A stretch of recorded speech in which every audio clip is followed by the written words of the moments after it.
kamakailan po ay nagbigay ng isang bold statement or matinding pahayag itong si Ginoong Charles Hoskinson.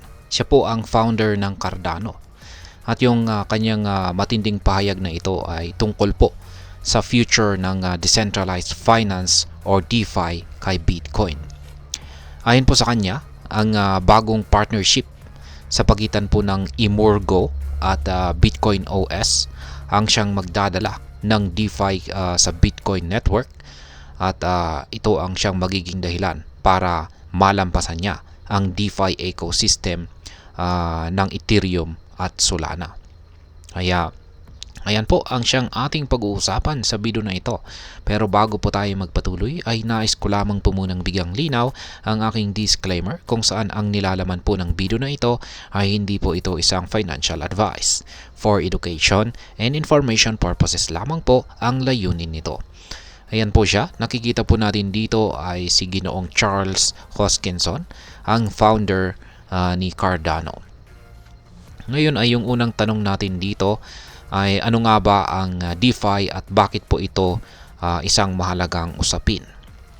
Ang DeFi or Decentralized Finance ay tumutukoy po ito sa financial system na nag-ooperate ng walang traditional financial intermediaries tulad po ng bangko. Sa halip ay gumagamit po ito ng tinatawag na blockchain technology para sa kanyang mga transactions.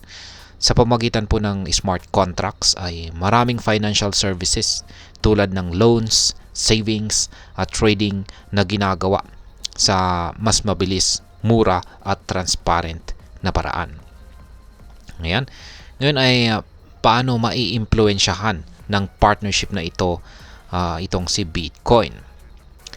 Ayon po kay Ginoong Hoskinson, ang pagdadala ng DeFi kay Bitcoin ay magagawa sa pamamagitan po ng bagong partnership. Nakipagtulungan ang Cardano sa Bitcoin OS para mag-integrate ng smart contract features sa Bitcoin network. Ang pangunahing tool dito ay ang Aiken. Yan, isa po itong programming language at toolkit para sa pagbuo ng smart contracts kay Cardano. Ngayon ay ano nga ba talaga ang pinakalayunin dito ni Ginoong Hoskinson?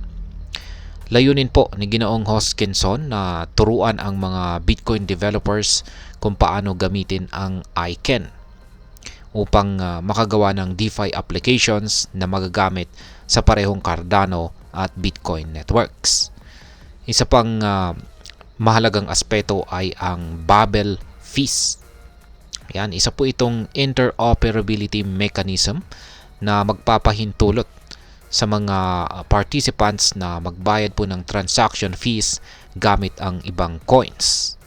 Hindi lang native tokens ng blockchain na ginagamit nila. Kaya sa ganitong paraan ay posible pong magbayad ng fees gamit ang Bitcoin.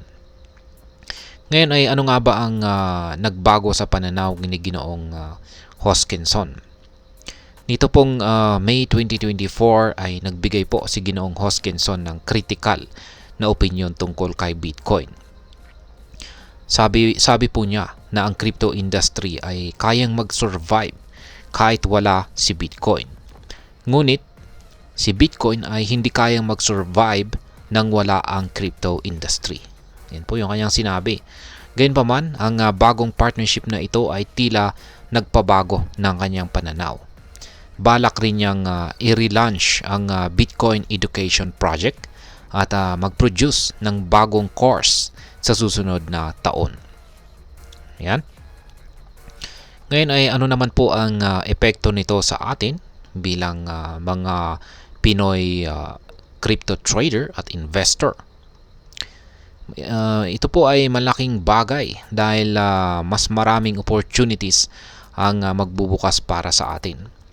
Ang development po ng DeFi kay Bitcoin ay maaaring magdala ng mas maraming liquidity at mas maraming financial instruments na magagamit sa trading at investments.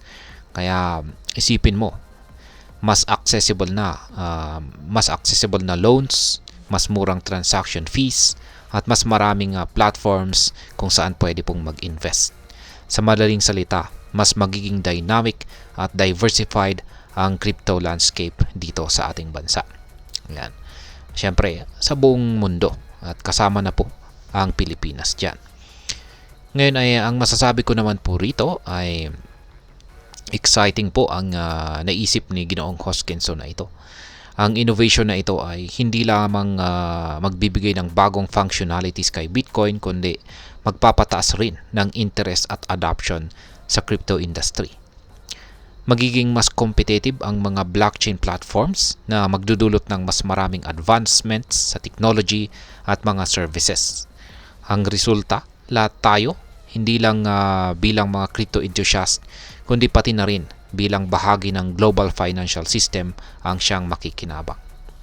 Kaya, ayan, hanggang dito na lamang po tayo sa video na ito mga ka-crypto.